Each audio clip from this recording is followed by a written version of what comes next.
What are you going to use that for? I just YouTube it. You know, Yeah, I'd rather not. You work for the government at all? No. Oh, what's the wrong? I just want to ask you about your business, robot. You say you're into robotics. Is that it? I mean, you do. You said you're making the machines that are going to replace us someday. And that's been in the news recently. How fast do you think that technology is going to take over for real? It's actually pretty slow. Yeah? Yeah, it's extremely difficult to get a robot to do what a human does. I mean, the vision systems are nowhere near what a human can do, and the sensing is nowhere near what a human can do. So unless it's a very tightly controlled environment, it's very hard to use a robot for replacing what a human can do. But then again, there's that adage, what they let out, what they let us see is always 30 years behind what they really have. No, I actually work with people that make the robots. And really? Yeah, it's just state of the art, and it's not what you think it is. And what do you think they're going to be mostly used for? I mean, what's going to be the first applications, and what do you think it's going to go eventually to? Is it going to take over all our jobs, or what is it going to do? Unless your job is putting together small items that that make up a camera, for instance. Right. Unless your job is assembling those things, it's going to be a long time before they take over your job. I was talking to a student about this, and he was, he was very much into the nanobot technologies and all that going into this. I asked him how far it could go, and he says it can only go so far as the digital field will allow it, because it gets so small, then you go flip over into,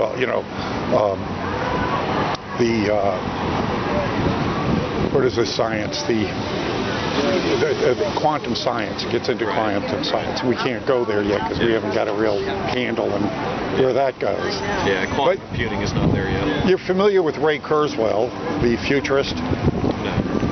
Well, Ray Kurzweil is a futurist. It's very much into the techno revolution.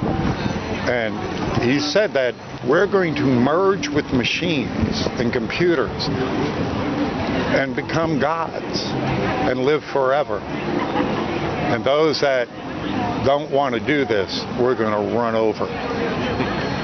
So you either get out of our way or, we're just going to kill you. Yeah, give it about 200 years, maybe. You think 200 years? Because there was a matter of fact, I saw an article yesterday. A guy was just, took him 3 years to build this, and he did a very good facsimile robot of Scarlett Johansson, the actress. I mean, this thing had facial expressions and everything. Yep.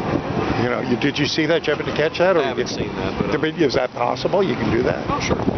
So what's to prevent them from making, if you can make a facsimile of Johansson or Scarlett Johansson, it's basically playing back a bunch of practiced motions. Yeah. Not emotions, but motions. But what would stop them from then, though?